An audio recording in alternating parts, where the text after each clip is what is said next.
Tell him, McCluskey. Tell him what time it is. Little Hen says it's time to rock and roll. All you people are so scared of me. Come quietly or there will be trouble. Man, that's just me. I'm Batman. This is Sparta! There is a tiger in the bathroom! I'm an excellent driver. If it bleeds, we can kill it. Pop quiz, hotshot. Keep the change, you filthy animal. You're off to see the wizard, the wonderful Wizard of Oz. You'll find he is a wizard of Oz, if ever a wiz there was. Hello and welcome back to this week's Monday Movie Show. You listen to the DVD and Blu-ray section of the show. If you listen to us live, that is. If you listen to us back on iTunes or anywhere like that, welcome to the show. We have a lot of films to review this week on top of the DVD and Blu-ray top 10, and they are... Silent Hill Revelations with the return of old Pyramid Head himself. You have Michael Haneke's Amour, award-winning movie. You have Here Comes the Boom with Kevin James returning. End of Watch was a police sort of drama written by the great David Hayer. And you have The Bay, which is a sort of found footage horror movie. Kids sort of teenage comedy Fun Size. And 247 Degrees Fahrenheit. Yep, and on top of that, there is the TV movie of the week. But let's kick things off with the DVD and Blu-ray top 10. At number 10, Madagascar 3, Europe's Most Wanted. I mean, do we need to say anything more about this? Considering we've got a lot to cover later on. Not really. Great animation, great fun. See it whether you got kids or not. Yeah, number 9, the first of the Disney films, The Lion King. Yeah, Disney's doing this offer of buy one get one free, so obviously a lot of Disney films are popping up in the top 10. This is one of the best. It is a great animated film. I'm curious to see what the 3D version is like. If I can get hold of it, I will see it. But I mean, it's one of those classic Disney animations. Unfortunately, we're not going to get any more 2D drawn animations now, which is a shame. Of which this is one of the best. Yeah, at number 8, Cinderella. Which is another Disney one. I mean, it's one of the classic ones. It's one that seems to always pop up when we have this offer of buy one get one free. So it seems a lot of people don't have this one, which is surprising because to me it's not one of the best ones. It's a good one, but it's a classic, but it's not one of the ones that stands out as like, oh, I think all the Disney things, and that's one of the ones that pops in my mind. It's just a good classic Disney animation. Yeah, number 7, Game of Thrones Series 2. Yeah, we're not really going to cover this much. I mean, it is a great series. It does have a cinematic feel and quality to the way it's done. Not as good as the first series, and looking forward to the third series. Yeah, it doesn't get as good until Neil Marshall directs each episode. I think it's like episode 7. That's when the series got good, but since then it was a bit rubbish, to be honest. At number 6, Brave. The Oscar Best Animated Movie, which we both disagree with. It's not the best animated movie. It looked glorious, but it's awfully badly written. And it's poor in terms of its competition, the other films it was in against. But it's enjoyable. I think more that female audiences get more out of it than male audiences. But it's enjoyable and worthwhile. Just go into it with lowered expectations to get the most from it. Yeah, at number 5, Mrs. Brown's Boys Series 3. Which I'm not going to comment on. Yeah, number 4, Argo. Which I think rightfully so won Best Picture at the Oscars. Ben Affleck stars and directs in this, and it's absolutely fantastic. Sort of tense drama mixed in with bits of comedy here and there as well. And it's all about this thing that really did happen, a little bit sort of played up for a movie, but really thoroughly good movie from start to end. At number 3, Skyfall. You're going to actually be able to comment on it. Yeah, I mean, it's not the best Bond film. Everyone's going, oh, it's the best Bond film ever. I hate those comments. I hate something ever. It's kind of annoying. But it's not the best Bond film. I think that still is Casino Royale, but this is very damn close to that. Sam Mendes has done a fantastic job. Daniel Craig is brilliant in it as well. It's a little bit long, but other than that, it's one that I've enjoyed more and more each time I've seen it. Yeah, GameStar Junkie, just going back to Argo there in the chat, says, watched Argo last week, thought it was very good, thought it was quite short though. It's not a short film, but it does flow very well. It does. And that's when you know that the film itself is really good, if you're watching a 2-hour film and you want more. I'm not sure the DVD does or not, but the Blu-ray contains an extended cut. I think it's only about 6 minutes longer. I'm not sure exactly what's in it, but I know there's a slightly longer version as well. Yeah, and Skyfall is actually a bit boring. Number two... Not. Yes, it is. I'm talking about a longer version of Argo, not a longer version of Skyfall. Yeah, but you were mentioning Skyfall anyway, but Skyfall is a pretty boring film. And number two, the Twilight Saga Complete Collection. I mean, the whole Twilight Saga thing doesn't really need commenting on here because of what's in number one. Yeah, and that's Twilight Saga Breaking Dawn Part 2. Yeah, which is the best of the entire Twilight series, but I mean, I said in my review, it's where things start to actually get interesting, and the character of Bella actually seems to be coming alive, which is kind of odd.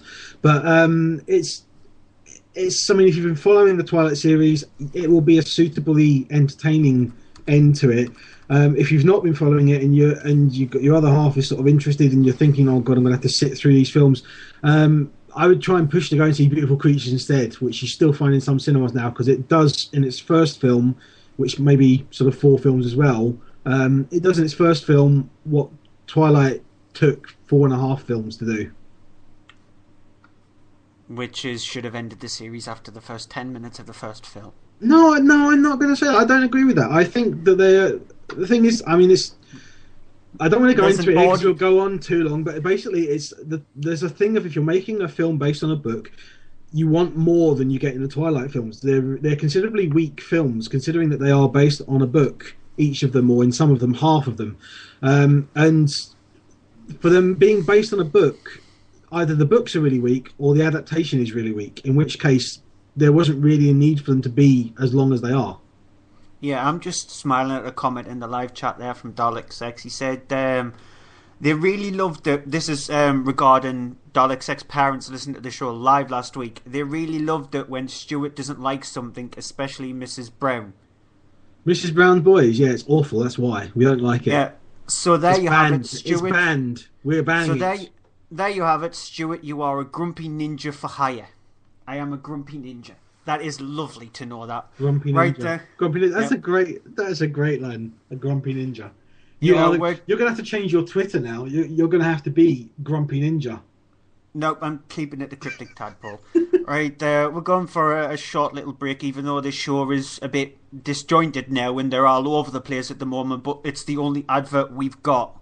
Right, advert. What do I need to say in an advert? Well, I need to say that we're the Gamescast. I need to say that we're on Twitter at the Gamescast. I need to say we're on Facebook. I need to say we've got a website, thegamescast.com, and I need to say we're on YouTube. Oh yeah, and we're on this thing called Spreaker.com. Don't know where that came from. What else? That's probably it. Right, better record it. Oh, crap. That was 30 seconds. The Gamescast. Grown-up gamers talking about games. Allegedly. That's the Gamescast. They talk about games whenever they want to. They've actually started a series on YouTube. You need to go to Gamescast that's their YouTube channel, because they couldn't get the Gamescast. They've started a Minecraft series. Well, Boydster has anyway. So if you're interested in Minecraft, have a look at these videos. I think the 3rd one is due out today, or it's already out. I don't know, to be honest. So just check that out. And one other thing, if you have a show and you have an advert that's clean, no swearing in it, please send it to us and we'll play it, because we've got no ads anymore. We seem to be playing exactly the same adverts over and over again. Yeah, so if you've got an ad, sort of keep them under sort of a minute in length, please. Preferably around about 30-40 seconds. But if you've got an ad that's clean, it's got no swearing in for a show that you do, then just send it to us. Preferably, would you say a Monday Movie Show at yahoo.com? Yeah, I mean, they can get the details of that on the website, and they can tweet us as well if they want to see about finding some other way to get it to us. I mean, there's at Monday Movie Show. If you comment on that or send something through that, that will find its way to us, so we can then look at that. And I'm just getting some breaking news there from Dalek Sex. There will be a Holocaust this week, and I'm in it as a spaceship navigator, and that's the first I've heard of that. Oh yeah, I heard about this. I'm going to be listening to this to see what it's like. Oh, God, I'm not. Right, let's start off the reviews of the night. And the first one up is Silent Hill Revelations. It's the sequel to the previous Silent Hill film, which was directed by Xavier Gang. This one is directed by Michael J. Bassett, who did Solomon Kane. That was his last film that he did, which only got a release in the US last year, after 3 years of being released in the UK. Yeah. This is sort of like, it's the continuation story of the first Silent Hill film of sorts, and it centres around Sean Bean's character who plays Harry and his daughter Heather. They have to move around because they are being chased down by this secret organisation from Silent Hill, because they want to try and capture Heather and take her back to her because she has a connection with the town itself. They try to live a normal life. Heather has been to numerous schools, and she has a... Sorry, nice way to me. distract me there. Yeah. She keeps on having these strange visions and nightmares of this strange town of Silent Hill itself, and approves it when she's in school. She's asked to stand up to introduce herself, and she doesn't want to because she doesn't want to be tied down to people in the school. And however, there's a boy who takes a liking to her, who's played by Kit Harington, who plays Vincent, and she doesn't want to be integrated in with him or anybody in the school itself. She then goes to the shopping mall where she thinks that she's being chased down by somebody, and she has another vision of Silent Hill, and she sees some strange visions in this room where she sees this thing cut open, this guy cut pieces out of his stomach. It's one of the goriest scenes in the movie. She then ends up getting a phone call by her father saying that that something's happening, that somebody might be there. She returns home with Vincent and discovers that her father is gone. She sees a sign written in sort of blood on the wall saying "Come to Silent Hill," and so she ends up going to Silent Hill with Vincent's help. When she's at Silent Hill, she's met by this strange character who's from the first film itself. Here's a clip. You should never have come back, because now you've given the Order what they could never have. A way to destroy a lesser. And you. Where is my father? There is nothing you can do to save him without damning yourself. I don't care. Just tell me what you know.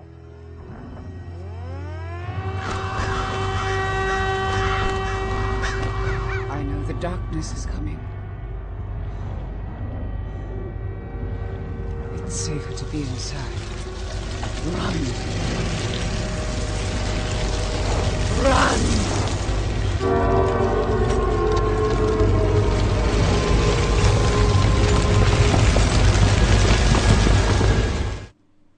So that actually makes the film sound really good. It sort of like has when you listen to it, I think it might play off much more better as an audiobook rather than a film itself, because the film is just absolute garbage. I really liked the first film. I thought it's, as a video game movie, video game movies get a bad rep because they're not handled very well. And if you watch them for what they are, some of them are quite cheesy fun. Like Hitman is a terrible film, but there are elements of the movie that worked quite well in the Hitman film. Again, with the Resident Evil series, a few of the Resident Evil films are actually not too bad. And the first Silent Hill film is a really good film that got the feel and the capture of the video game itself. This one is loosely based on the third game, but it's just absolute garbage. What Michael J. Bassett has done is just threw what Xavier Gan did with the first film out of the window and just thought, screw it, I'm just going to mess around with it and sort of try to make video game fans happy, but fail. He literally did fail. There is nothing about this movie that I enjoyed. The mannequin spider is quite well designed. It's pretty decent. The best scene of the film is set in the carousel when in Silent Hill, where you see Heather's alternate side in a litter. That's actually handled quite well, but that's it. Nothing about this movie is enjoyable. If you're a fan of the Silent Hill games, please don't be interested in watching the movie because it is just rubbish. I'm going to go on to Amour, which was the winner of Best Foreign Language Film at the Academy Awards this year. Written and directed by Michael Haneke. And it's a story of an aged, a retired couple who are in their 80s, and things sort of just seem to be going normal for them. They're living out their retirement. Things seem to be going well until, unfortunately, the wife of the two, played by Emmanuel Riva, suffers a stroke, which then results in her losing control of the one side of her body. Her husband, played by Jean-Louis I can't do names. Jean-Louis Trintignant? Yeah, Trintignant, yeah. You look it up on IMDb if you want to really know how to spell it. But he decides that he is then going to take care of her and see to all of her needs, because of the fact that she doesn't want to be put into a home. So he sets about dealing with all of that, the difficulties of her situation and her struggling because of the fact she can't move one side of her body, so she can't walk, and she can't really even sort of feed herself properly, and she can't really get around in their apartment that they live in. It's a really well acted performance, in particular from Jean-Louis Trintignant. I can't say his name.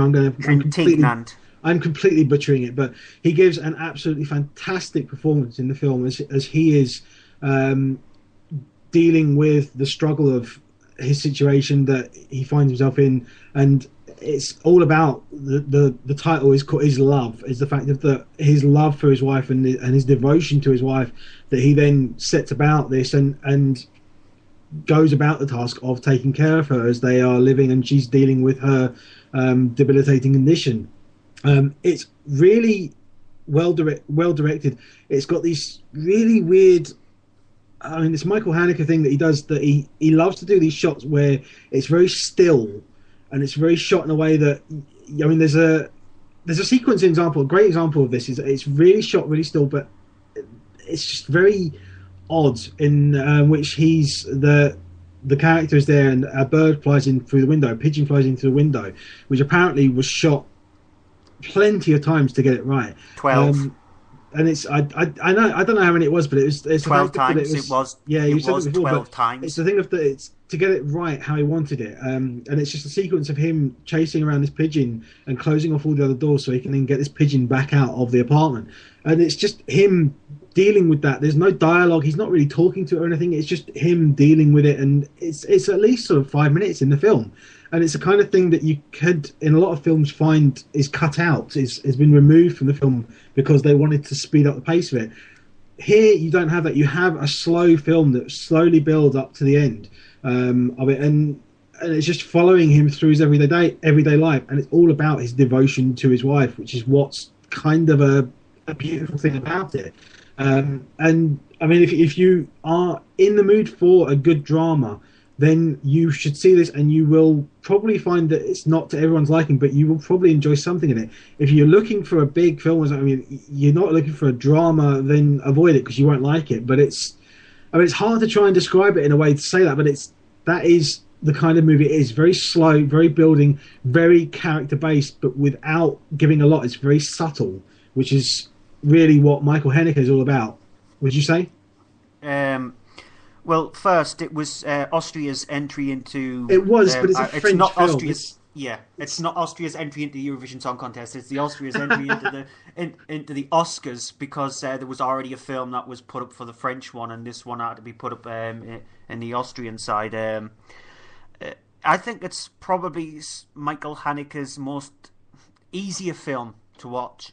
He's a very hard director to watch with these movies. He directed a film called The White Ribbon, which is a brilliant black and white movie. He also did Funny Games, and he remade it in 2008, I think it was, when he remade it. And the remake was much worse than the original. And he's a director is very difficult to attach yourself to his films. And I think Amour is a much more simpler movie. He's reeled back on what he normally does, and I think that's the acting in the film is absolutely outstanding. Emmanuel Riva. It's a very relaxed film. Would you say that? I was trying to think of the right word for it when I was trying to say, but I couldn't sort of find it. I don't even think that's right, to be honest. No, Emmanuel Riva is brilliant, and Jean-Louis Trintignant is absolutely fantastic. He hasn't been getting as much plaudits as Emmanuel Riva has been getting, which is a bit of a shame because he's brilliant in the movie. I think it's a very subtle film. The film itself is very subtle. The way it plays, what I loved about the movie is you only got music from when you heard it, from when they listened to it. The rest of the film is played with absolutely no score. It's silent. There is specifically, near the end of the movie, there is a scene which lasts about 8-10 minutes where not a single word is spoken, and you're still captivated in the film itself. It's just absolutely brilliantly acted. It's brilliantly directed. I just think it's a very subtle, very soft kind of film, but that shouldn't put you off. It's a movie where we were just having a little discussion about movies that lasted, you wanted to see more, even though it's on for just over 2 hours, and that's what I wanted with this. I mean, you're struggling as well for me for the right word for it. It's subtle, relaxed. It has that kind of quality to it, but it's not slow. Is the thing. It's hard to try and get it right. I can't think of the right word for it. It's not very melancholic, but it has that kind of feel to it. Yeah. Right, unlike this next film, which is completely opposite, Here Comes the Boom. It's written by Kevin James, and it stars Kevin James, who plays Scott Voss, and it's directed by Frank Karaki? Pass. I don't know. A dude called Frank with a weird last name.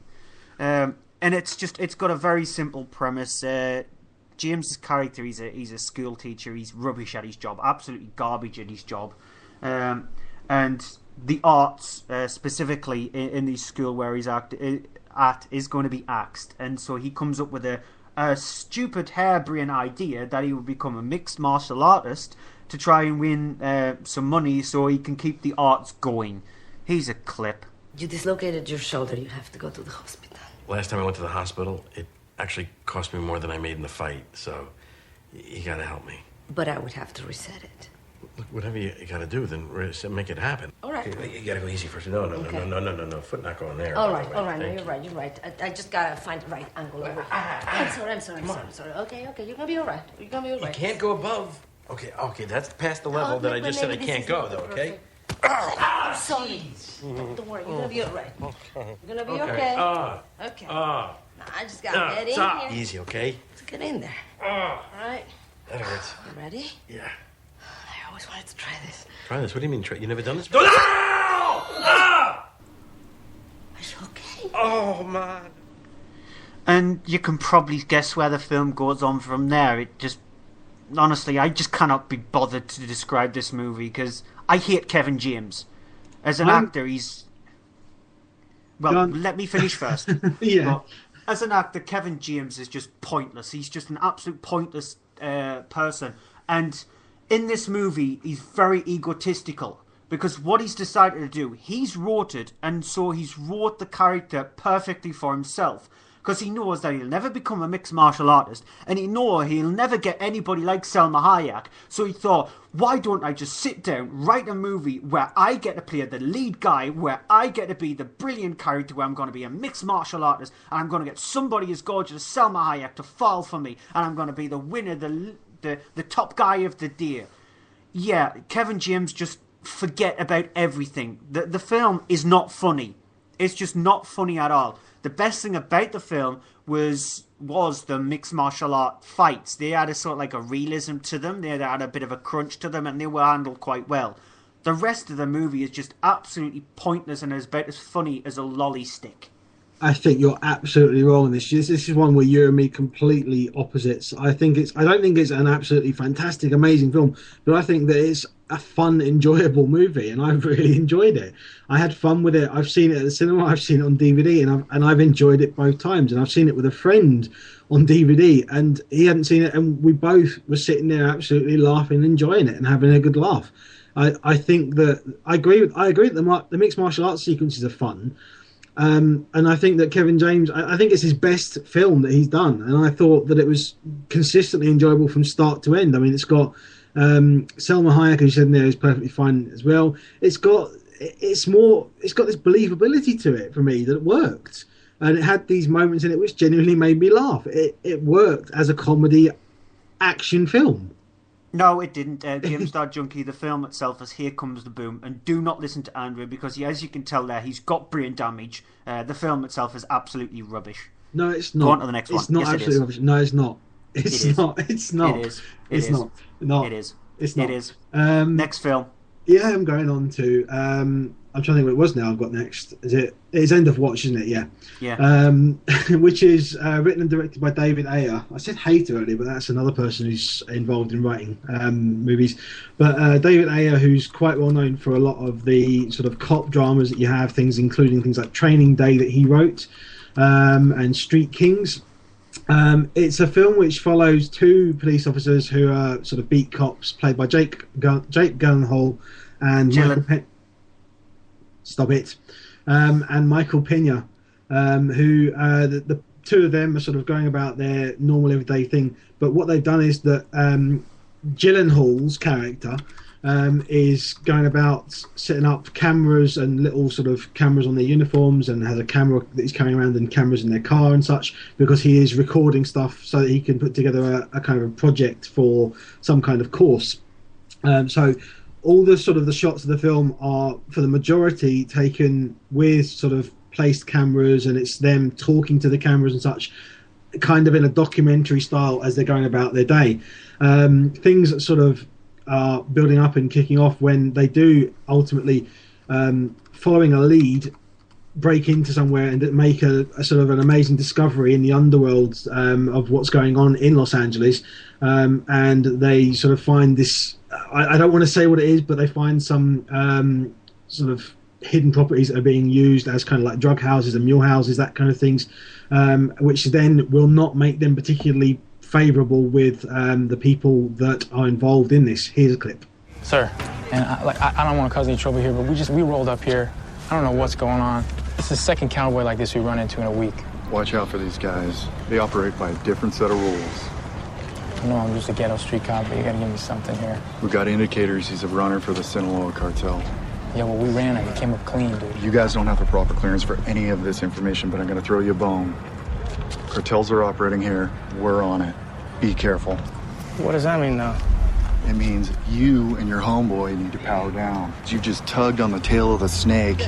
It's going to turn around and bite you back. I'm throwing you a bone here. Be grateful for what I'm giving you. I'm giving you a warning. Lay low. All right, yeah. Can I get your name for my log? Negative.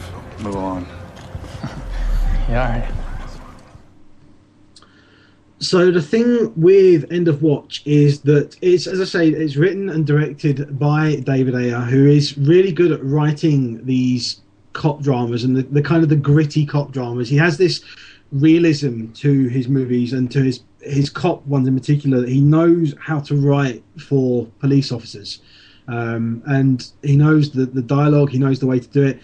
He knows the way that they should act and the way that they do act and such. And it's a really good character piece for the two lead characters, for Jake Gyllenhaal and Michael Pena's characters.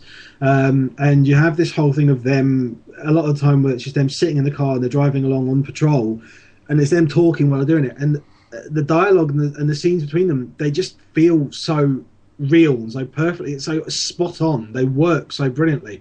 But one of the things that I have a real big problem with the film is the way it's shot. Is this it's not found footage, but this found footage style of it being edited together from all the cameras that are hidden around and placed around on them, and that I found very distracting for the majority of the movie.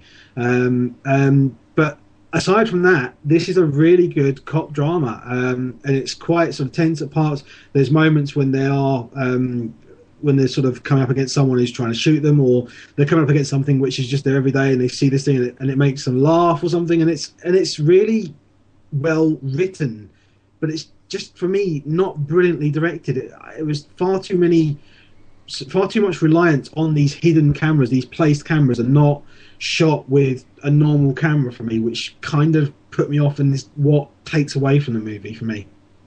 You have a problem with that anyway, because you had a problem with Chronicle. I did, yes, I did. I don't know if it's maybe that, but I mean, in this, it was more, a lot of it handheld, because it's supposedly them walking around with the cameras themselves, or it's on their uniforms. It's like a button cam, and they're walking around. So it's a lot more moving around in it, which for me, I just found it distracting. The best way to describe it is it's Cops the film. Cops, the TV program, the film. Yeah, that's it. It is, yeah. which I don't have a problem with. I think it's written very well. Like I said, I think the writing in it is really good. Just the directing of it and the way it's shot, just, as I said, distracted me. It was one of these things that was kind of off-putting while I was watching it, trying to focus on it. Okay then. Let's get on to the beer. Yeah, and one more thing, Stuart. Yes, it is. I know what you're meaning, but no, it isn't. Right, the beer. I reviewed this a couple of weeks ago in the cinema. Andy was trying his best to watch it. Yeah, I've not seen it and I want to see this film. Yeah, he couldn't see it, so I'm just going to quickly go over it because I've already reviewed the film before. It's directed by Barry Levinson, a director you would never expect to do this kind of film. This is another found footage film, so it ties in with End of Watcher as it was, and it's set there during the 4th of July in the small little town where they have this crab festival. And there's this parasite which is inside the water, unbeknownst to the people of the town. They're drinking this water and they come down with this parasite seems to be able to eat away at their insides. Nice if you're eating. And it kills them. Here's a clip which, when I originally reviewed the film in the cinema section, the clip didn't give too much of the film away. This one gives you an indication of what the parasites do to the people when they infect them. So here's that clip. I need you to look at this, okay? Just look at this. It's like some kind of blister or something. This girl, Jennifer, she was using FaceTime with her phone to show a rash that suddenly broke out on her body. This stuff on my arms. God, look at my Jennifer, legs. that's disgusting. When we looked at her phone call list, it turns out she was trying to stay in contact with her friend throughout the entire day. I can't get anyone on the phone. Did you put something on it? Nobody's answering. I know. It just goes straight to voicemail. Service is sucking ass. Every time I watch these FaceTime videos, it makes me feel sad. My parents left like an hour ago. I don't even know where they were going. They didn't even tell me they were leaving. They were just out the door, and they pulled out before I had a chance to even say goodbye or ask them where they were going. It hurt? And it does really hurt. So that there gives an indication of what the film is like. It's an interesting movie for Barry Levinson to do. You wouldn't have expected him to do this kind of movie, and there's been a problem with found footage films over the last few years. They've just become very generic and boring, and he tries his best to add something different to the film. It works for a lot of the movie because it feels more human, the movie itself. It's quite a decent film. There is a few nice little gory scenes if you're looking for gore, and everything is explained properly. And you do feel for the characters sometimes, especially the ones that have been infected by these parasites. So it's a good film to watch, and if you're a fan of found footage movies, then just watch it. You'll really enjoy it, and it's actually up there with some of the best ones, including things like The Blair Witch Project, etc. So it's a really good film. I want to see this as well, even though it is this found footage thing, which seems to be sort of annoying me now. But I mean, one of the things I'm curious about, but I saw in the trailer, is it did make me jump at one point. I'm just wondering, is it a very jumpy film? The wrong person to ask. I'm not the person to ask if it's a jumpy film because I've seen so many horror films. Is it a jumpy like that? Are there loads of cheap jumps? No. Okay, he doesn't use the cheap jump trick, that's the thing which helps the film rather than hinders it. Okay, that's good to know then. I'm going to go quickly through Fun Size, and I say quickly because we don't have a clip and there's not really a lot to say. It's it's a kids' film. It's rated 12A. It's directed by Josh Schwartz, and it follows a character of Ren, played by Victoria Justice, who is saddled with looking after her little brother at Halloween, where her mother decides that she's going to go out to a party, and it's a single mother, so they don't have their father around. The mother goes off to a party, leaves her to babysit her younger brother, who is suffering from issues where he has not talked to anyone for months. The whole thing of that, she then takes him out trick-or-treating and ultimately loses him.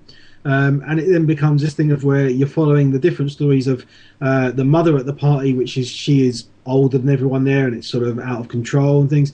The daughter who is out looking with her friends to try and find her little brother, and her little brother who is then out lost and sort of finds his way through town, meeting sort of really weird and I wouldn't say wonderful, but odd people along the way.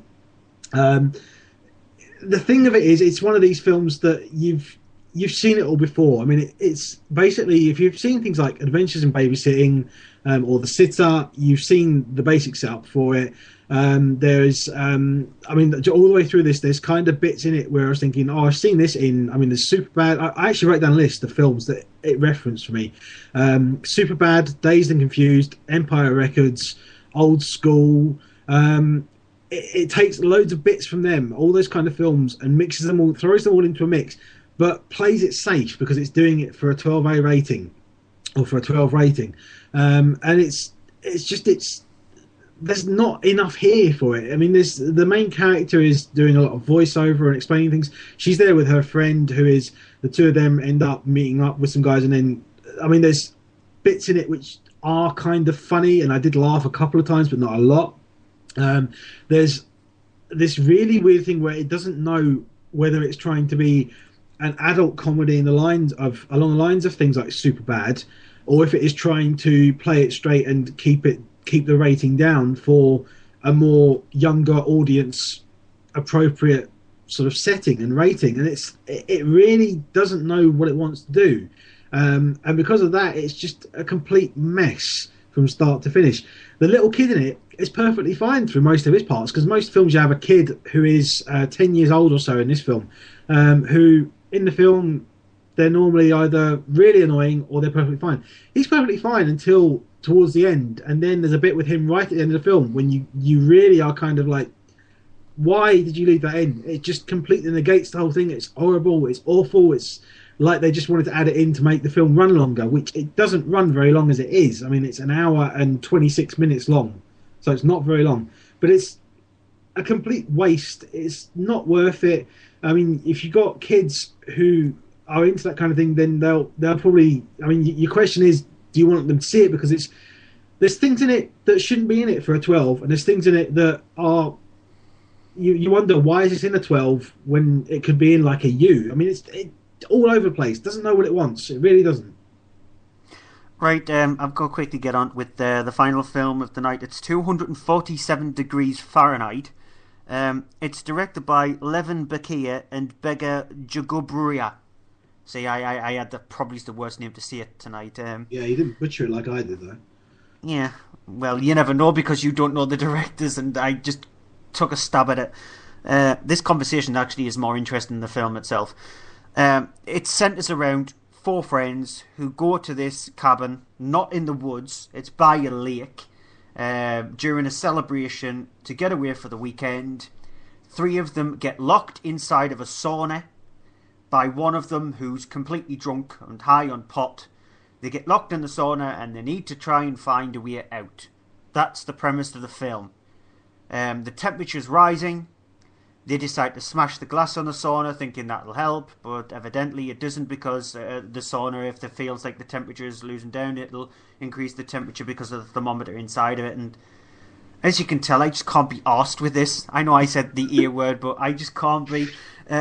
I was half expecting you to break out in song when you said about the temperatures rising. I thought you were going to break out in Elvis. Oh, God, no. I asked Andy if he could have a little look at what the rating certificate was on the box, on the website itself, and it said... I mean, the thing is, it's got here rating that it's 18, but the BBFC has it listed as 15. So I'm not sure which of them is right. I mean, I'm guessing it's the BBFC one, but it doesn't say in detail. Normally with the BBFC, you get a thing saying it's rated for this because of this, and it doesn't. Yeah, trust me, this film could have been rated 12 here. There is one tiny scene of gore, which is not that gory at all. There is a brief sex scene, which you do not see anything at all. It's just... GameStar Junkie said in the chat there, the cabin by the lake, come on Stu, haha, some more enthusiasm. Yeah, if you watched it, you would be exactly the same as me. This is another one of those movies where it's just thrown out on DVD. The director thought that he had a good idea by locking somebody in a sauna. Sometimes these one location movies work. You look at films like Frozen, which is a really good film. Even Phone Booth had a few decent ideas. Truth or Dare was good too. Well, Truth or Dare is not a movie where it's locked into one tiny little location. Truth or Dare is a small little British film if people don't know where it is. But this one is supposedly locked in this really tight location inside the sauna. It just doesn't work because you can't be bothered with the characters. There is nothing in the movie which is interesting at all. It's rubbish. It seems that horror is that genre that gets a lot of these made, isn't it? Yeah, too much. Quickly go on to the TV movie of the week. It's, if you live in the UK, it's Scream. It's on BBC One. That's Scream, Scream. Yeah, it's just because I said you sounded like you're saying it with an N. Yeah, so it's Scream, directed by Wes Craven. It's one of Wes Craven's best films. He did Nightmare on Elm Street, and then he did a few crappy films, and then he did Scream, and Scream is one of his better films. It's on BBC One on Friday the 22nd of March at 11:50, and that's in every location in Wales, Ireland, and Scotland as well. And you don't need me to describe Scream, do you?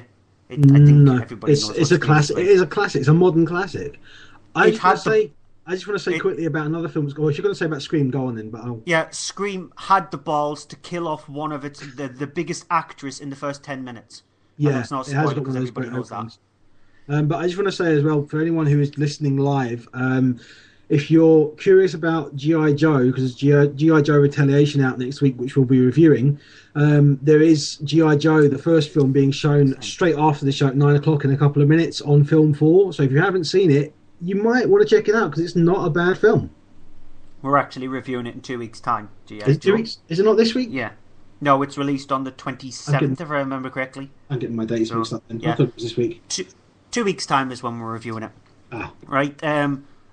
Go on to the few closing things as we normally do. You can check out our website at mondaymovieshow.co.uk. You've got the Lolcast site as well, and the Gamescast. You can find their sites at gamescast.com or is it We have them. We have the links to them on our website. So if you go to mondaymovieshow.co.uk, on the left-hand side, you have got links there, which have got all of them in there as well.